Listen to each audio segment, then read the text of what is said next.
topics and opinions expressed in the following show are solely those of the hosts and their guests and not those of W4CY Radio, its employees, or affiliates.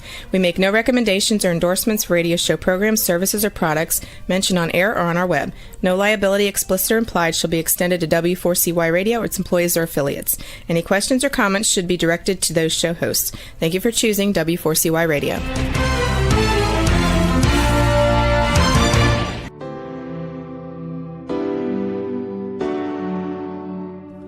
Welcome to the Legacy Leavers series on Success Secrets Exposed. Tune in live every Tuesday at 7 p.m. Eastern Time or Wednesday mornings in Australia on W4CY Radio and Talk4 TV. The series showcases experts, changemakers, and disruptors leaving a lasting legacy with those sharing their wisdom with the world. Good morning, good afternoon, and good day to you all, and welcome to another episode of Success Secrets Exposed. Today, we're going to be talking about embracing a maverick mindset in business. And we're going to be joined by Todd Starr, who's the founder of Be Seen More, which is a bold marketing agency helping Kiwi small businesses and non-profits stand out, connect with the right audiences and the right customers. Todd's from a working class upbringing in Cornwall to now boldly running a very successful agency in New Zealand. And Todd's journey is fueled with creativity, resilience, and a dyslexic superpower. So we're going to dive into Todd's unique perspectives on transactional analysis, tongue tripper there for me, dyslexic thinking, and strategic marketing. And we're going to discover how he has empowered business owners to navigate their own challenges with confidence and a deeper understanding of not only themselves, but also their customers and others also. So please help me welcome to the stage, Todd Starr. Hey, Sally. Thanks for having me. Thank you. Lovely to have you on the show, and thank you very much for joining us. I'm really looking forward to a bit of a deep dive into your inner genius. Yeah, I hope I can live up to that introduction. Pressure's on. It is, absolutely. In a fun way, though, of course. So let's start with a little bit of the backstory to give the audience a bit of a perspective. So you grew up in Cornwall, and how has that affected and shaped your mindset and business philosophies? I think, if we go right back, I grew up in I would say a near perfect childhood, and I think there were a few ingredients to that. Complete boundless love. So our parents really loved us, and unfortunately, that's quite a rare thing I'm coming to learn in the world. So very lucky that they loved us. We had good mindset instilled in us. My dad was a very hard worker, so was my mum, and they really sacrificed a lot of the things they could have done for us. So lots of love, lots of sacrifice, and not much money. And I think that's the best ingredient. To raise kids in. I think we have all of us, my older brother Dean's a property investor and developer in the UK, and my sister works here at Nelson as a marketing girl at the Nelson Hospice in the non-profit sector. So we're all very grounded, I think, in our principles and our values, and that came from that type of upbringing. I think the shift to New Zealand was very poignant. It immediately thrust us into a different culture. I say this in an endearing way, not in an arrogant way, but you sort of go back in time when you get to New Zealand. Certainly spending some time in some bigger cities in the UK, as soon as you get off the plane here, you're sort of 5 years backwards. And that doesn't mean there's not great innovation here, but I just feel like we're just a bit slower as Kiwis to adopt new things. So I always felt like that gave me a bit of an advantage, because I would be plugged in with things in the UK and I'll be able to bring that over here. So yeah, I don't know if that really answers the question, but good upbringing, good parents, lots of love. Yeah, absolutely. No, that those sorts of things are very shaping. And I also love that you've used the term plugged in, because when you've been shaped, but you've also plugged into where things are actually happening at a different pace or a different speed, or there's new insights and you remain in that plugged in space, you do have that opportunity to bring stuff forward and help more people, because it does feel new and innovative and exciting to them. But you know where the philosophies and the grounding elements of that are. And I think that's the ability to be able to share that does make a huge difference. Yeah, and I also think, how do I say this? I also think there's a level of sort of, I don't know the best way to phrase this. Yeah, well, what did you say before? You got me thinking about something. You said about sort of bringing ideas over, and I think being able, the fact that the speed in which you being plugged in and being able to translate and transfer that knowledge across, there's power in that element. Yeah, 100%. So that made me think just about the scale as well. Like, it's so easy to forget how big the world is. You know, we're based in Nelson. I think there's about 80,000 people here, and even if you're in Auckland, there's a couple of million. You know, and you look at some of these other big countries and big cities, and you forget the scale and the opportunity that's out there globally, and it's easy to feel a bit detached from that when you're in a small sort of area of a country miles away.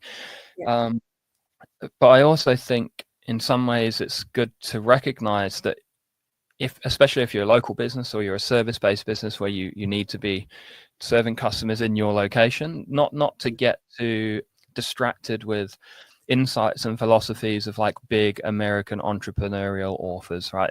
I think so many people can get stuck in like the Alex Hormozis and the Gary Vee mindsets, and like they're just operating in a different culture, at a different scale, different buying cycles. People make decisions quicker or slower, and I just think a lot of that can be damaging when people take those philosophies and try and map them into like 80,000 people as your market size. It's like there's a more delicate way to go about that. So yeah, I just, that reminds me of we used to have a button, you know, the yay button and the and that was because you can't be that sort of a guru at the front of the room. And I often talked with our clients about, you know, you can't be a cardboard cutout of somebody else. You can utilize some of their strategies, but you need to be able to map them and understand if those strategies suit you, your personality, your buying cycles, your clients, and all those other things. You can't automatically go, oh, I want to do that in my business, because it might not be the right thing when you're looking outside of yourself at the guru at the front of the room versus looking at the guru at the front of the room and going, okay, well, that resonates with the way in which I operate and who I am. I can bring that into my business. And I think that's the issue with, and I know we'll probably end up having a deep dive into the marketing conversation, but that's the issue I see with marketing in general is people see the guru at the front of the room tactics as their marketing tactics. But it doesn't suit themselves or their strategies or their marketplace, and then they fall flat. They've got too entrenched in the guru at the front of the room. Yeah, absolutely. And I think, I mean, half of you is everyone else. So this is a concept that took me quite a while to understand, and it's from a book about the brain. But they basically say that half of you is made up of everyone else. So 50% of who you are as a person is informed around others' opinions, information they communicate to you, what they say, how they talk, how they make you feel. The other half of you is you when you're alone. And I think it's important to understand each part of you, because that enables you to see clearly and make better decisions. And I think certainly from a business and a marketing perspective, like belief is a big topic. I know that many people sit on the fence and maybe don't believe that they can market themselves better. Others might tell them they can improve, and they might even think they can improve. They might even deeply know it, but until they believe it, they won't decide. And if they don't decide to do something different, then they won't take action. And if they don't take action, then nothing will change. So when you dig a little deeper into this, they already have a belief in place. They already believe that they can't. So it's actually not that they can't believe at all. It's that you have to rewrite that script that's in their head and change their beliefs, and that's very hard to do alone.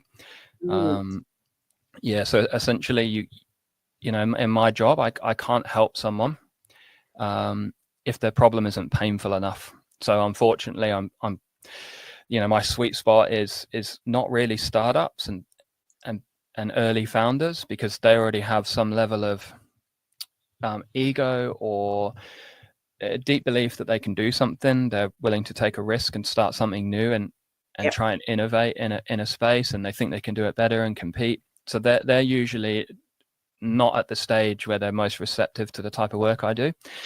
And then you've got the other end of the spectrum, people that are just set in their ways and it's very hard to change their beliefs. And then you've got like the kind of middle section, the 2 to 5 year chasm, when all the kind of early stage entrepreneurialism's worn off a bit and things are not working how you planned. And that's where the pain's going to be real enough and the opportunity to help them change is going to be more available. So yeah, a bit of a rant, but that's what I think about that. I love that, and that's so poignant in that. And my brain goes automatically to the pace and the speed or the movement. You know, because unless you're rocking the car and you've got some movement with the car, you're not going to move the car forward unless it's in gear and those sorts of things. And when you spoke with the startups, they're in movement. Might not be the right movement. They're in movement, they're in doing mode. And then at the other end, it's that, you know, I'm not doing because I've got stuck in that spot. Whereas in that spot, and they're not hungry anymore because they've had enough. Yeah, and to use your car analogy, like I don't really want to be at the dealership when you're buying your car, and I also don't want to be there when you're selling your car at the end. I want to be there when, you know, just before you're about to break down at the side of the road. That's the sweet spot of sort of, you know, the car's not quite operating how it should, and you need a mechanic to meet you at the side of the road and help you get going. I think there's a really good story. I like to give credit where credit's due, but I can't remember where I heard this, but there's a story about a pebble in your shoe. I mean, if you got up now, Sally, and went for a 5K run, and after 2 to 3 minutes, you could feel a pebble in your shoe. At that very moment, you have 2 options ahead of you. One is the truth, and one is a painful delusion that unfortunately many believe. You could stop running at that moment, take the pebble out, and then keep running. You could also convince yourself that you shouldn't stop running because you're going to get a personal best. And that over time, by avoiding, you know, discomfort and pain and using just grit and determination and will, that eventually the pebble will wear down. And I see business owners every day with a pebble in their shoe. So my real job is to convince them to stop and take it out. I mean, I spoke to an accountant yesterday from up north in New Zealand, and he's had a pebble in his shoe for 10 years. You know, he knows this issue has existed. And my question was, why have you done nothing about it? And it just wasn't painful enough for him to fix it. And it's cheaper and easier and faster to fix it as soon as you notice it. But it's going to be hard for him to undo a lot of the mess that he's in, because it's just built up over 10 years. So it's going to cost him a lot more and take him a lot more effort rather than just stopping and taking the stone out. And this to me is sounding like you know, having this maverick mindset, because I've seen little sprinkles or heard little sprinkles as we've been talking about this maverick mindset and what it means to you and how you're helping your clients. How has that maverick mindset guided your journey so far? I mean, the word maverick came from, it was meant as an insult. I was talking, I won't say who it is, but there was quite a well-known marketing guy. Any one of my followers would know who it is. So he owns an agency locally, and we were at a networking event, and I was talking to him about some ideas, and we were working with the same client, offering different services, and he tried to insult me and said, you know, you're just too maverick. And I sort of went away and thought, I don't really know actually what that means. So Googled it, and I think it means something like independent thinker or sort of bit rogue. I think if you just fundamentally look at what marketing is, being a maverick is sort of the most endearing quality I could have. So he said it to me in a way that's like, you're not conforming to the norm, but that's exactly what you want your marketing to do. So that's sort of where it came from. And then I suppose for me, it's evolved into, if it's independent thinking, then it gives me sort of boundless freedom to explore it.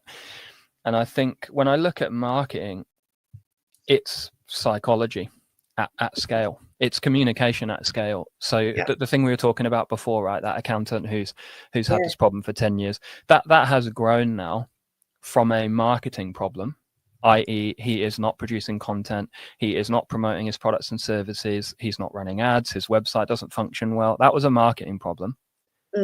But now that's grown into a psychological problem. Now he feels like an imposter. He feels invisible in the marketplace. So he's got some doubt that's growing. So that has grown very quickly from a simple tactical strategic marketing problem that we can fix to now like a deeply rooted belief system that has to change. So in terms of the Maverick marketing thing, I just think I'm noticing ways to improve the space, and that makes me Maverick, I suppose, because I'm testing counterintuitive things. I'm mapping tools and technologies and psychological principles together in an unusual way, and my competition don't like it. And that's great. Can I ask from that, with that Maverick mindset, and this is just something that's just popped into my head as it does, with that Maverick mindset and really understanding your clients like you do, and especially as it relates to the beliefs and the communications and all that mindset stuff in the back that we had a deep conversation with, which we'll bring forward. Do you find yourself find with that Maverick mindset that you actually I'm going to use the word no or stop. I'm always saying to my clients, no, stop. We just need to do this. Because everyone, from my perspective, I find people overcomplicate stuff, and this was something we spoke about the other day. Do you find yourself in that Maverick position, actually saying to people no and stop as part of what you do? I think that there's a number of ways to answer that. So it's a good question. It deserves a good answer. But if I pull out a little bit, I think for me it's not about directing them. It's not saying stop. For me, it's using empathy. So what do I mean by that? I suppose what the definition of empathy, I mean, is feeling someone else's pain, right? So watching someone else in pain and being in pain use exactly the same neural machinery. And this is the basis of empathy. So to empathize with another person is literally to feel their pain. You run a sort of compelling simulation in your mind of what it would be like if you were in that same situation. If you can get to that sort of radical empathy space, everything changes in terms of how you look at these problems, right? But why do we have that facility in the first place? And from an evolutionary point of view, empathy is an extremely useful skill. Sort of by gaining a better grasp of what someone else is feeling, it gives you an easier way to predict what they'll likely do next. So, if someone says they're dying of thirst, and you show them a tap, you can easily predict they're probably going to drink some water.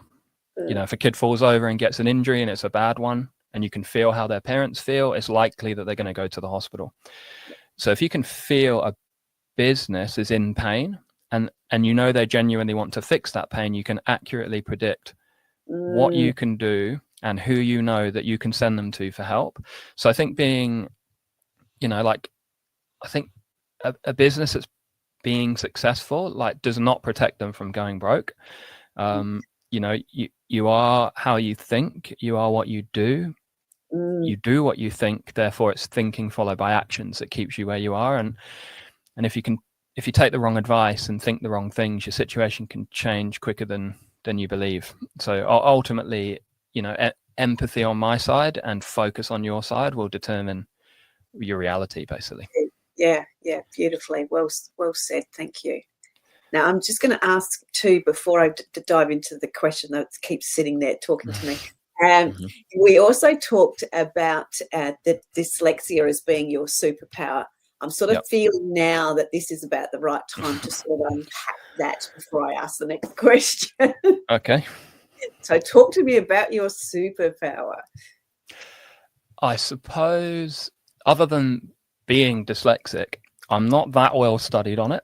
So I can only speak to this from a place of knowing how it affects me, or how I think it affects me. There's always a little bit of sort of cognitive dissonance around how you think you're being and how other people perceive you. So I can only say this from my point of view. But I think, in my opinion, my dyslexia and people I know that are dyslexic, it makes you exceptional at big picture thinking and problem solving and recognizing patterns. And non-dyslexics, by contrast, lean more towards sort of logic and sequential language driven reasoning. So from a strategic point of view and a problem solving point of view and a marketing and comms and PR space, being dyslexic, it is a superpower. It was hard as a child because I only found out that I was actually dyslexic maybe 5 years ago. I'd done some tests, and Richard Branson had a test online, and I was just off the scale in terms of, you are definitely dyslexic. But I went through my whole child, and early adult life feeling different. People telling me I was different, but never finding a place where I could slot in and that would be good. So in school, that was terrible. In my jobs when I was younger, I could see more efficient ways to do things. I could see better systems, better operational ideas and innovations to make things work better. But you're 15, 16, and your boss has owned the company for 20 years, and you just come across as an arrogant guy. So I wasn't really taken seriously at that point. And it wasn't until I went out into business on my own that really became, sort of the entrepreneurial arena is like the ultimate playground, because there's endless problems to solve. So I think as a child it was hard, but that set me up. Without it being hard, that set me up, to get resilient and really understand what is considered normal, because I wasn't considered normal in school. And then that helps me break the mold now for all the business owners that did well in class that now can't think independently, right? So I think I sort of tactfully avoided all of that school programming, which my parents did not like. But in terms of like unpacking dyslexia for the listeners or the viewers, I think it can often sound arrogant, because I find myself regularly stating the obvious, but I know now that it's not obvious to others. So you can sometimes come across as a bit of a know-it-all, but it's just I can see some patterns that others can't. And if you step back and really look at neurodiversity, like we are shaped, the world we live in is shaped by neurodiversity. Vinton Cerf was dyslexic and hearing impaired and had several neurodiverse traits. Probably no one listening to this has ever heard of him, but he invented the internet. Alexander Graham Bell was dyslexic. He invented the telephone. Steve Jobs, dyslexic, then invents the iPhone, building from a previous dyslexic thinker. Thomas Edison, the light bulb. Richard Branson, Virgin Group. Trains, planes, music, entertainment. Henry Ford, General Assembly Line. John Lennon, Leonardo da Vinci, Pablo Picasso, Steven Spielberg, Walt Disney. Like these are all dyslexic thinkers who have shaped everything we now consume as humans across media, entertainment, science, biology, chemistry, electricity, connectivity. Like it's dyslexic thinkers who shape the world, and everyone else is just living in it. Because they see so differently. That's a beautiful explanation of that. Thank you. And that's given me a whole lot of insight, and I was getting goosebumps as you were sharing that. So thank you. One of the things that we talked about the other day, and you've mentioned it a couple of times, is this transactional analysis. And I always trip up over that word, so we'll just call it TA. Can you explain what that actually is and how you utilise that in business? So give the audience a bit of a perspective on that. Again, I'm not an expert in this whatsoever. It's something I came across 5 years ago. Effectively, it's a psychological methodology that states we have three brains, three sort of ego states. And again, I'm probably going to butcher this, but there's plenty of stuff online if people want to go and get real deep knowledge on this. But effectively, you have your adult brain, your parent brain, and your child brain. Your adult brain is logical, reasonable, rational, unemotional. It's just the computer part of your brain. The parent brain is split into two. So you've got like a nurturing parent brain and a critical, pointy, shouty parent brain. And that is effectively... What's that, sorry? Oh, I just go, I know which one I like playing in that one. Yeah. So those parts of your parent brain, to my understanding, represent programming from authoritative figures around you. So your parents, your grandparents, uncles, aunties, older siblings, school teachers, anybody in a position of authority and the things they told you. Yep.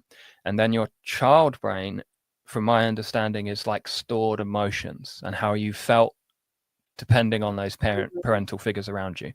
So that's like, you've got like a carefree child, like I think it's called a natural child. And then you've got an adapted child. So the natural child is a bit carefree, jump off a big high tree and hurt themselves, throw paint everywhere, not really caring, just be impulsive. And then the adaptive child is like the stored emotions, good and bad, of, don't do that, you shouldn't do that, why did you talk to me like that, and so on.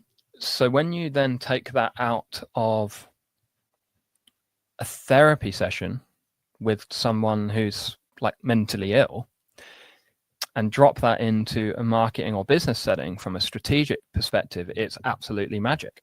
And it feels like I've started to connect with some sort of marketing / psychologist people, and I thought for a while that was quite an original concept, but it does look like people are doing it well. But I think I've just noticed how, like, it goes back to what we said before, right? That marketing is ultimately communicating at scale.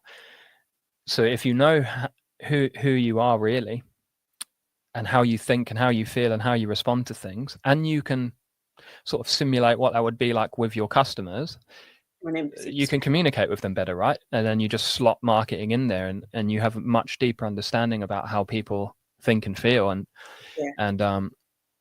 what levers to pull to make everybody better and happy. Yeah, no, I love that. When we spoke the other day, and thank you for going into the detail of that, because that's given me even more insight. Because from the work that we do, when it comes to creating the content that we do, which is we call it emotive, it gave me deeper understanding of why I look at certain images, and why I'm looking for it to instill an emotive reaction, or a mirror reflection of someone's transformation that they're seeking or they're experiencing. Absolutely. So this is the book to read on that, if anybody wants to read a book about it. Perfect. It's called Games People Play, the Psychology of Human Relationships, and the founder of Transactional Analysis is that guy, Eric Berne. So in here it shows you lots and lots of examples of very trivial, simple arguments and conflicts that people get into, and you'll see it everywhere around your house and at work and with friends, and you'll just see the games that are playing, and you can very quickly adapt that to your business. Yeah, perfect.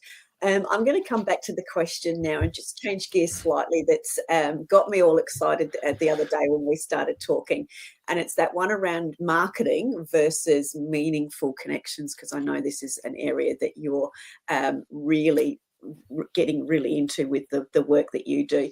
And we talked about how business owners will automatically think, and even us expert business owners, that we just need to do more marketing, instead of that quick action of a meaningful business development scenario.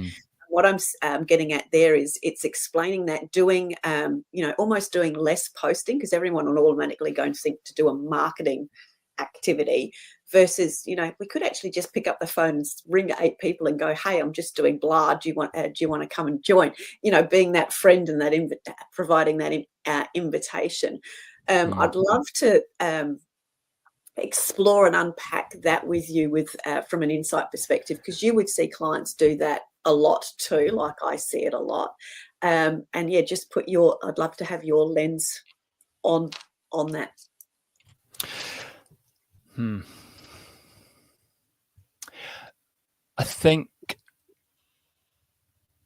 believe there are three types of marketing support out there in the market.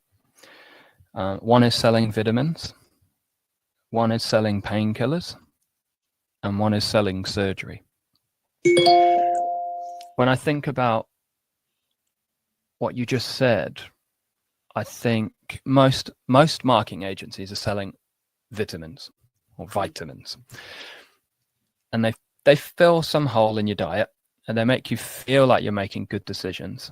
And it might be placebo, it might actually be helping. Others are selling painkillers, and those are good for people who don't need vitamins, but they want you to kill the pain immediately. The red pill, we call that the red pill, blue pill, just fix it. Bit of matrix stuff. Yes.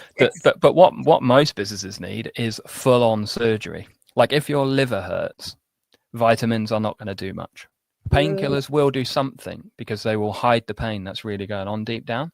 But what you need is an MRI scan that reveals the truth. And you need a surgeon that can go deep inside you with the correct tools, knowledge, experience, and precision to fix the bleeding.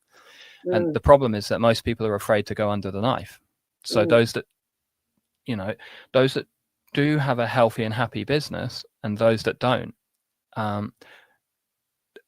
there's always a feeling of underlying pain. And like, it's easy not to do anything. It's easy to just take the painkillers or avoid the pain. Like the gravity of average is very strong.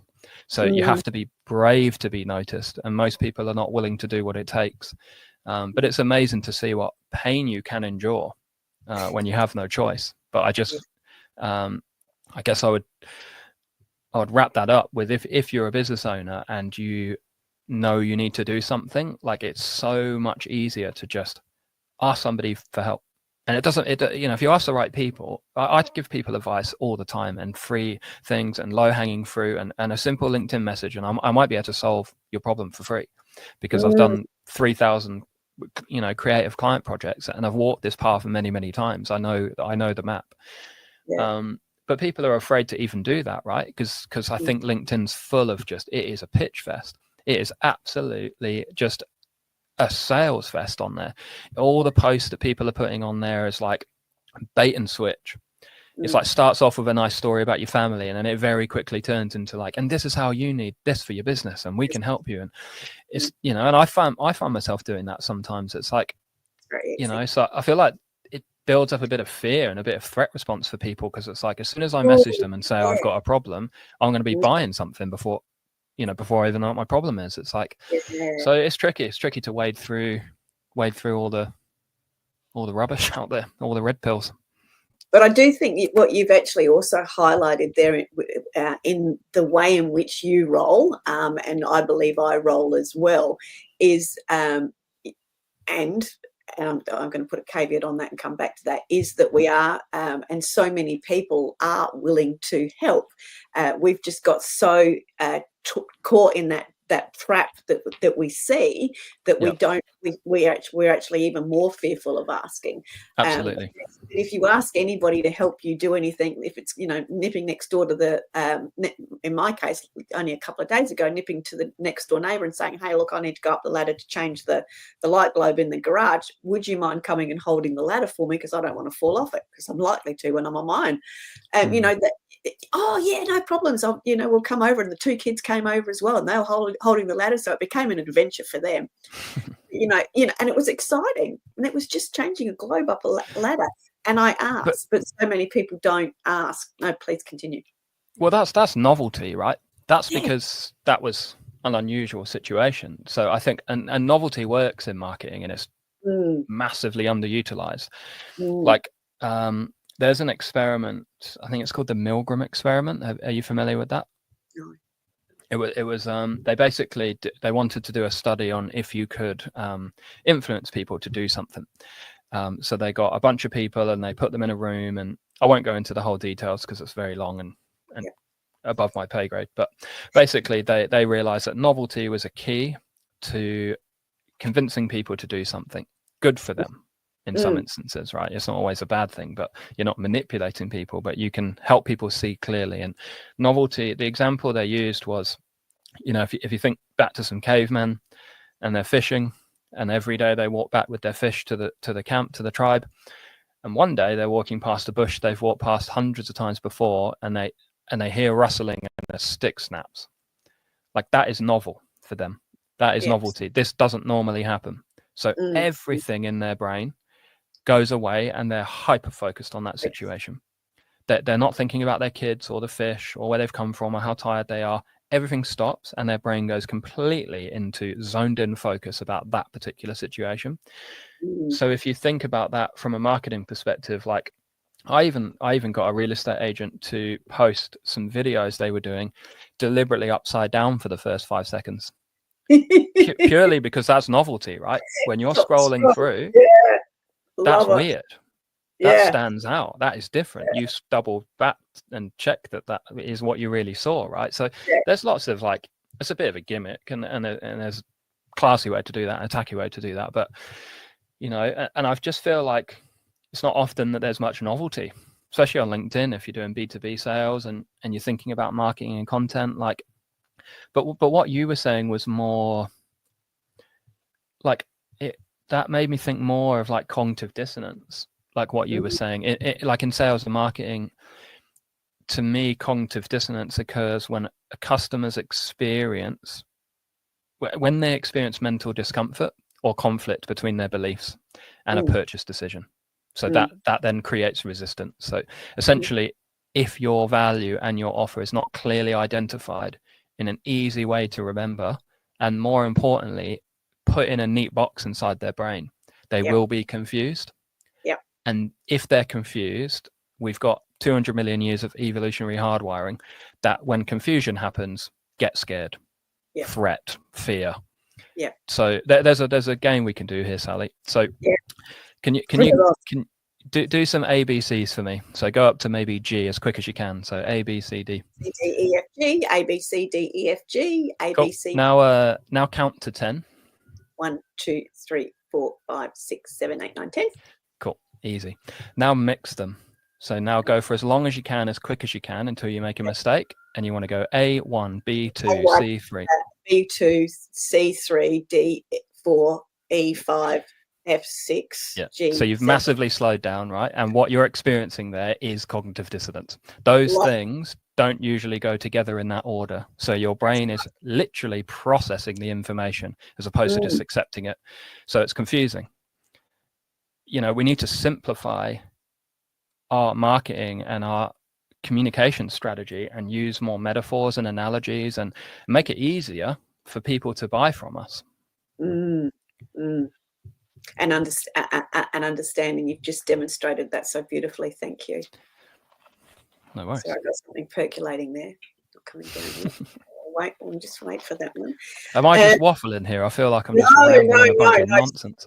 No. So you've talked a lot about marketing and the philosophies, and you've mentioned a couple of your clients and the real estate agent, and you've obviously tied in there with the family, your brother that does the property developments. What are some of the most common, like grassroots common problems that you actually see business owners make? I know we've talked very big picture, but yeah, what are some of the common ones you see people make? Because I want to call them out, because I think when somebody such as yourself that has such deep insight into it, you actually are going to really help people see it and or hear it for the first time, even though they've let's do this live then. Let's like you tell me what you think they are, and then let's dig into why I think they're happening. How that maps to actually psychological belief system rather than that being the problem. What do you think? What do you think the top like two, 3 problems are? So my biggest thing is that I see is people will overcomplicate, and I'm going to use business growth. So I'm going to move away from marketing, and that comes back to that sort of question. I'm going to do a post, or I'm going to create a lead magnet, or I'm going to do a landing page and a sequence. Versus I only need 6 people to help me out do this beta program. Why don't I just pick up the phone, because I know I've got 6 friends? We'll automatically go to that. So on that as an exact example, then let's unpack that straight away. So when you say overcomplicate business growth, in terms of like they'll do something that's harder than something that's easier, is that what you mean? Yeah. So that how is that not a belief system? How is that not programming as a child that like early bird catches the worm, build it and they will come? All these proverbs, right? They're like, nothing's ever easy in life. Money doesn't grow on trees. Like you can't even, so if that's deeply ingrained, you can't even believe that there is an easy way to do something. Even if I show you there's an easy way to do it, you'll still resist that. You'll still feel like, now I'm tricking you, or I'm lying, or this isn't really the truth. So that is a belief. So the biggest problem is, regardless of any combination you could have given me there, it will come down to the person in control of that company's belief system is why everything works and why everything fails in that business. Simple as that. Yeah, that's not a popular answer, right? That's not a nice thing, because that means that forces you to look in the ugly mirror a lot. And that's not something people want to do. No. So let's actually expose the ugly mirror. We'll do a little bit of it. Was it Snow White with the witch that looks in the mirror? So let's describe and discuss what people are seeing in that mirror. They're seeing the truth. They're seeing clarity if they're asking the right questions, right? And this is why people go see a therapist, because they know what questions to ask to get you there quickly. Yeah. It's difficult to do that alone. Yes. So you're just staring at your reflection and thinking, you're actually probably making it worse, because you'll go, you're an imposter. See, you're a failure. You're a loser. You don't know what you're doing. Like this is the conversation you'll have alone. If you bring me into the room, it's different. There's no judgment. Can I swear on this?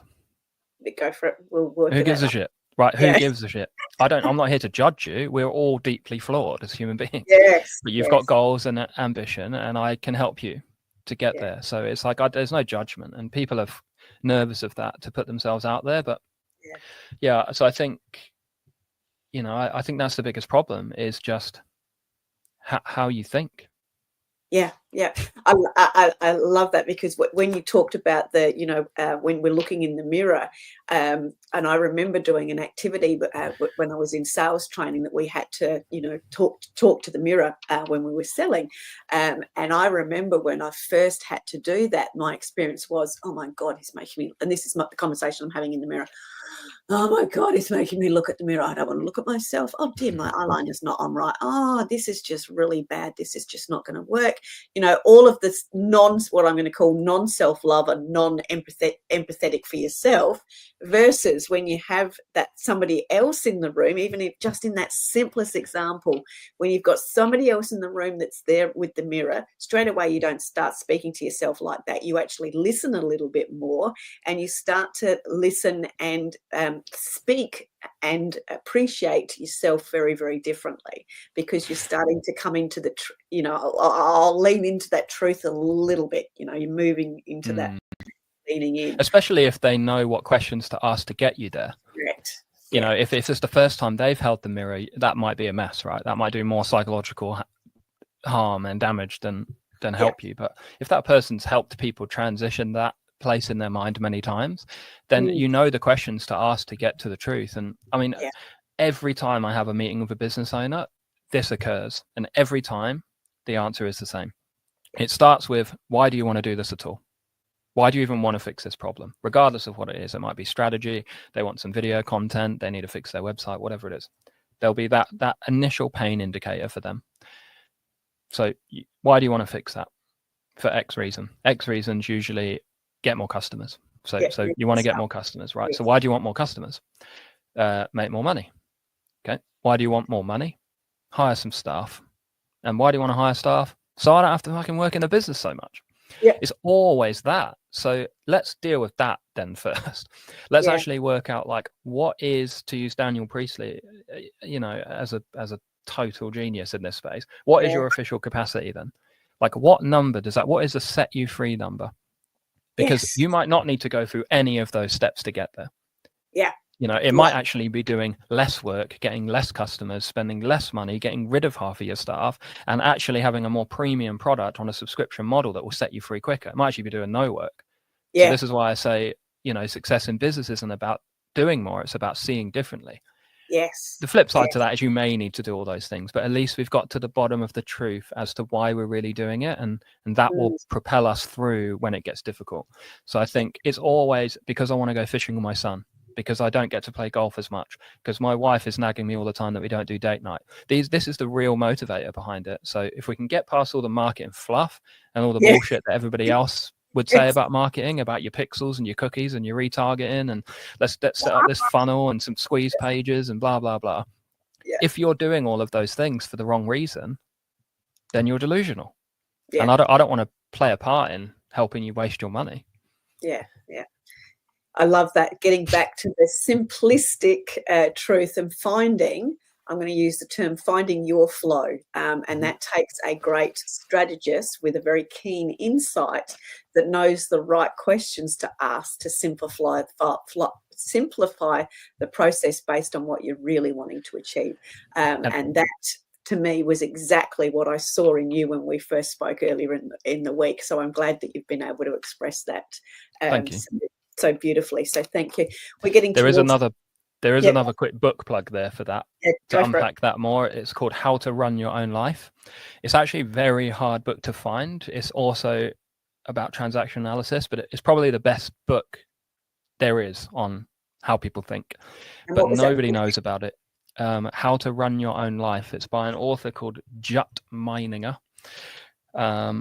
Very hard to find. I tried to buy a physical copy and it was about $6,000 on Amazon because it's so rare. But that book will completely change your life, regardless of where you're at in your business. The principle is a Martian comes to Earth, and that Martian represents basically a TA therapist. It helps you see clearly. And over the book, as you see more clearly, he disappears and stops asking you questions. And you realize you've actually developed the ability to self-critique why you do what you do. But there's examples in there that directly map to a business context, like if you're afraid to talk to strangers because your parents told you don't talk to strangers, that's now your nurturing or critical parent programming your child brain that there's a threat when you talk to strangers. As soon as you get into a networking scenario or a sales scenario, if you still believe that strangers are to be feared, you're not going to go up to anyone and talk to anyone. So understanding this is critical in business. Get these books and read them from there. Now I'm going to just wind things down in the last couple of minutes. The show's obviously talking about legacy and helping people craft their legacy in simpler ways, which is what we've actually talked about today as well. So what type of legacy do you hope to leave? I pretty much know what it is for the clients, but what is it for Alfie and Louie? Look, when I think about legacy, it's not about awards or monuments or headlines. It's the seeds that I plant in my sons. To me, legacy starts at home, in the quiet moments where I have this incredible chance to program them in the right ways. I take that responsibility very seriously, to give them the right information and the right mindsets that I know they will need. I want them to think differently, to see the world not just as it is, but how it could be, the possibilities and the opportunities they have, because that's where creativity and real change live. So I'm raising them to believe in themselves and to have an acute awareness of the challenges that are out there and how they could fix them. If I can give them that foundation, that courage to question and build and believe in themselves, then they'll stand poised to take the knowledge I've shared and amplify it in ways that I can't even imagine. So that's my mark. That's the legacy. Not something carved in stone, but something alive in them, growing through their choices and their innovations and their impact. So legacy isn't what I'll leave behind. It's what they'll carry forward to me. Beautifully said. And how can people best get in contact with you? You can go to my website. Got a landing page there. So it's in the thing here, toddstarr.co.nz. I've developed a health check because I like these surgeon and doctor analogies. I'm selling surgery, not vitamins or painkillers. So you can go on there and fill out the quiz, and it'll give you some things you didn't know about yourselves. And I'll be able to get in contact with you from there if I think I can help. It takes about 7 minutes. It's totally free. Lovely. It's been an absolute pleasure sharing a conversation with you today. Thank you so much for your insight. There's lots and lots of gold nuggets there. And obviously, there's a great opportunity for people to connect with you, to discover more through what the work that you do on LinkedIn, but more importantly, jumping onto that website and going through the process so you can actually discover more and understand more before you get into the deep dive. Again, Todd, an incredible conversation. Your way of articulating, storytelling and sharing with the world is phenomenal. Your children are very lucky, and I look forward to hearing more about what they're doing as they grow up as well. So thank you so much for sharing with me today. Greatly appreciated. Thank you. Thanks for having me, Sally. Appreciate it too. You're very welcome. Thank you, everyone, and we will look forward to seeing you again on another episode of Success Secrets Exposed. Till then, have a great day. Take care. Remember, if you want to be sought after and sold out, as well as being known as the obvious expert in your industry, you need to speak with Sally, our host of Success Secrets Exposed. Sally is the founder of Monetize Your Content, a done-for-you content marketing agency that helps you be easy to buy. See you next week on another episode of Success Secrets Exposed. Tune in live every Tuesday at 7 p.m. Eastern Time or Wednesday mornings in Australia on W4CY Radio and Talk4 TV.